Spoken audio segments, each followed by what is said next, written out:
Hello student. कल हम लोगों ने लाइट चैप्टर रिवाइज किया था और जिसमें हमने रिफ्लेक्शन के पार्ट में कुछ टर्म्स की थी। टर्म्स जैसे principal axis, pole, focal length, focus, radius of curvature, ये सब क्या होता है वो हमने कल किया था। आज हम रे डायग्राम फॉर्मेशन करेंगे, लेकिन उससे पहले हम रूल पढ़ते हैं कि क्या रूल है, कि किस रूल के अकॉर्डिंग आप रे डायग्राम बना सकते हो। ठीक है, तो जैसे सबसे पहला जो रूल होता है वो क्या होता है कि व्हेन ऑब्जेक्ट एट इन्फिनिटी, मतलब आपकी जो रेज है वो इन्फिनिटी से आ रही है। तो जैसे आपके पास दोनों, हम मिरर की बात करेंगे, कनकेव की भी कन्वेक्स की भी। ये आपके पास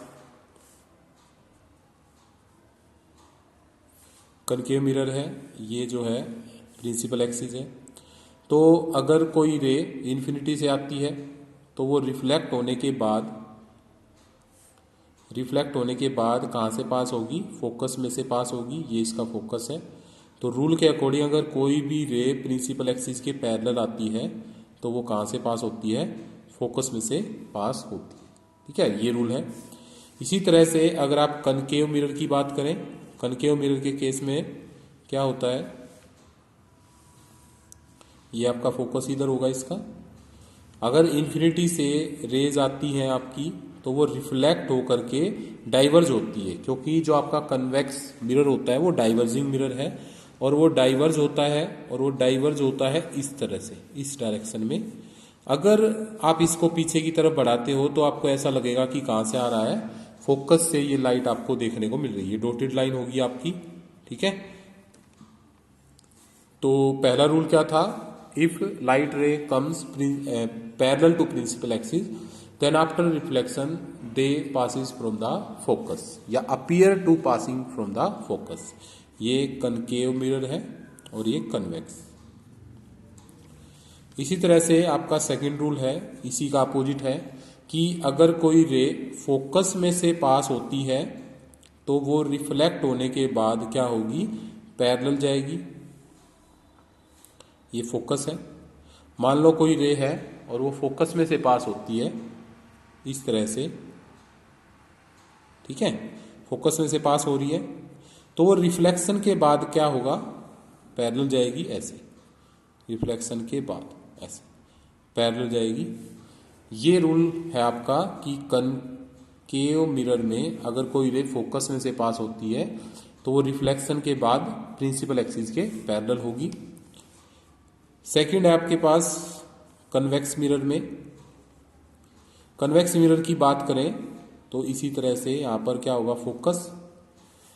सेम प्रोसेस से अगर कोई लाइट रे फोकस में जाती हुई दिखाई देती है, अपीयर होती है ऐसे, हमें पता है कि ये कहां से जाएगी? फोकस में पैसे पास होगी। अगर मान लो मिरर नहीं होता तो यहां से ये लाइट ऐसे फोकस में से पास होती हुई अपीयर हो रही है, मतलब अपीयर हो रही है।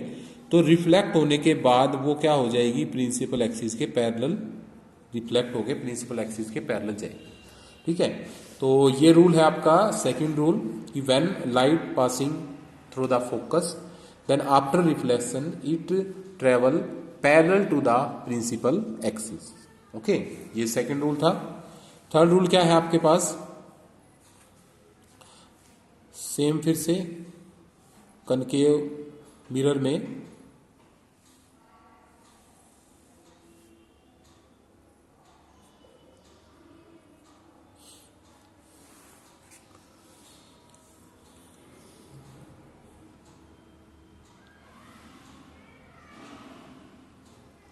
प्रिंसिपल फोकस ये रहा।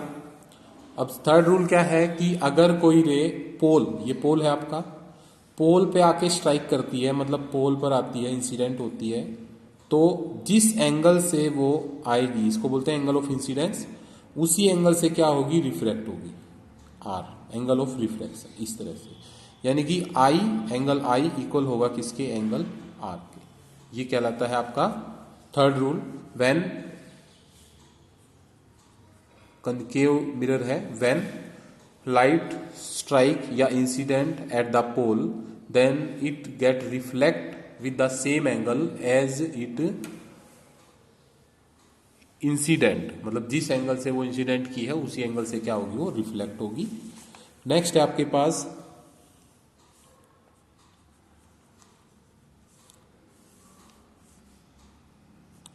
कन्वेक्स मिरर में क्या रूल है, सेम रूल है। ये पोल है आपका, जिस एंगल से पोल पे आएगी उसी एंगल से वापस चली जाएगी। एंगल आई और एंगल आर क्या होंगे, इक्वल होंगे। ठीक है, सेम रूल है आपका। नेक्स्ट है रूल नंबर 4 कि आपके पास फिर से क्या बनाते हैं, कनकेव मिरर बनाते हैं।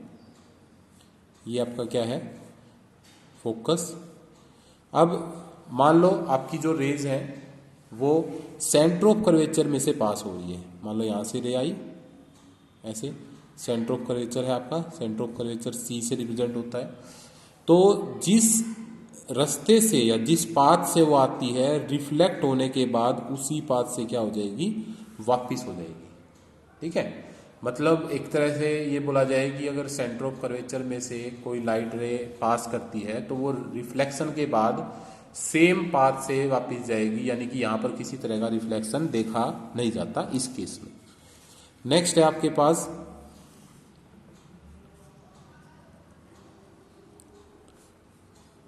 कन्वेक्स मिरर में। ये क्या था आपका, कनकेव मिरर। कन्वेक्स मिरर में इसी तरह से ये आपके पास फोकल लेंथ है और इससे आगे आपको यहां पर क्या मिलेगा, आपको सेंटर ऑफ कर्वेचर। अगर कोई रे सेंटर ऑफ कर्वेचर में जाती हुई दिखाई देती है, अपीयर होती है, तो जिस रास्ते से आएगी उसी रास्ते से वापस जाएगी। जिस पाथ को वो फॉलो कर रही है उसी पाथ को वो वापस से फॉलो करेगी रिफ्लेक्शन के बाद। तो ये है आपके 4 रूल है टोटल मिरर के केस में, जो आपके रिफ्लेक्शन के 4 रूल होते हैं, जो मैंने आपको पूरा डिटेल में बताया है। इन्हीं रूल के अकॉर्डिंग हम क्या करेंगे, रे डायग्राम बनाएंगे। ठीक है, तो रे डायग्राम में आपका जो है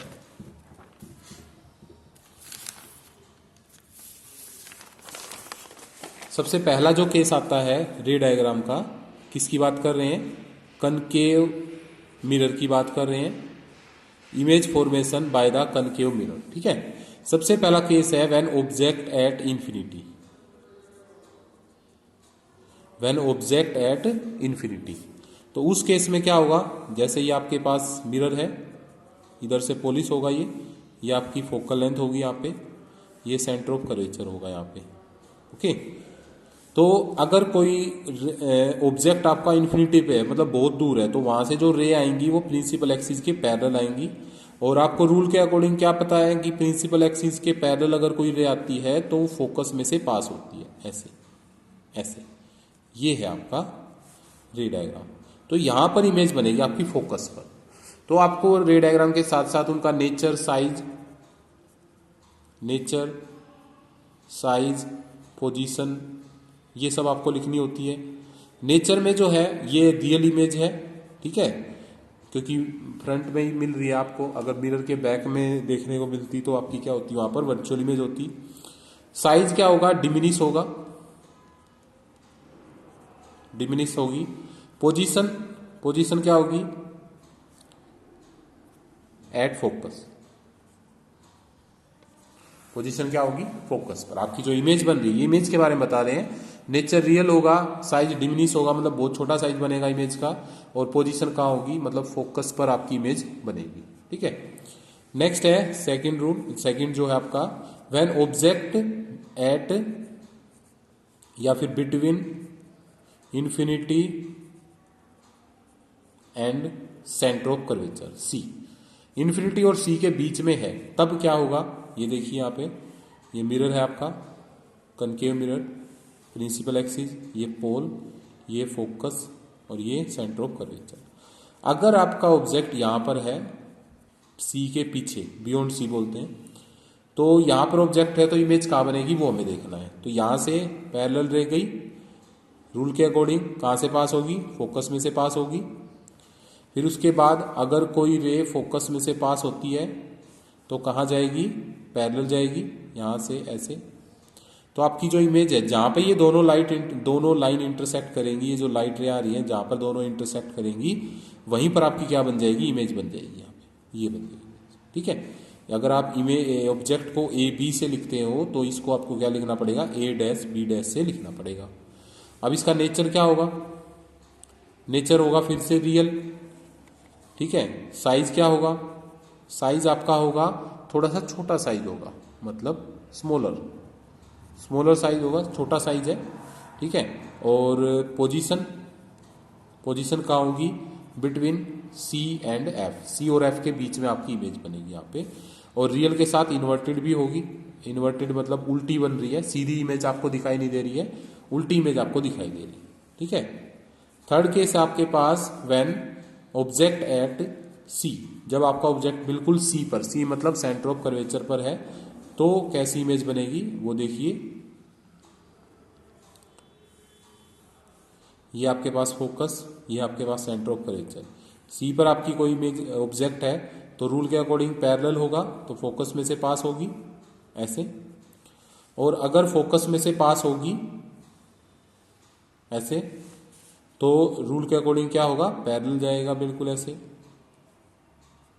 फोकस में से पास होती है तो पैरेलल, तो यहां पर आपकी इमेज बनेगी यहीं पर। तो यहां पर क्या दिखाई दिया, नेचर क्या है, रियल एंड इन्वर्टेड। साइज क्या है, सेम साइज की बनेगी। पोजीशन क्या है, एट सी, सी पर ही इमेज बनेगी आपकी। मतलब अगर आपका ऑब्जेक्ट सेंटर ऑफ कर्वेचर पर है तो आपकी इमेज भी सेंटर ऑफ कर्वेचर पर बनती है, ठीक है। तो आज हमने जो है रूल पढ़े हैं कि जो रे डायग्राम बनाते हैं, इमेज फॉर्मेशन होती है रूल के अकॉर्डिंग ही बनती है। अगर आपको रूल पता है तो रे डायग्राम बनाने में कोई प्रॉब्लम नहीं होगी। और कनकेव मिरर के हमने 3 केस किए हैं, 3 केस और हैं अभी इसके, टोटल 6 केसेज आपके कनकेव मिरर के, वो हम नेक्स्ट क्लास में करेंगे, नेक्स्ट वीडियो में करेंगे, ठीक है। और मैं आपको साथ साथ कुछ क्वेश्चंस आपको सेंड कर रहा हूँ, वो आप लोग सोल्व कर लेना। आपको जो भी प्रॉब्लम है, या तो कल आपकी ऑनलाइन क्लास होगी, मैं लूँगा तो मेरे से पूछ लेना, अदरवाइज आप जब मंडे स्कूल में आएंगे तो तब मेरे से प्रॉब्लम ले लेना, ठीक है। Okay, thank you, have a nice day.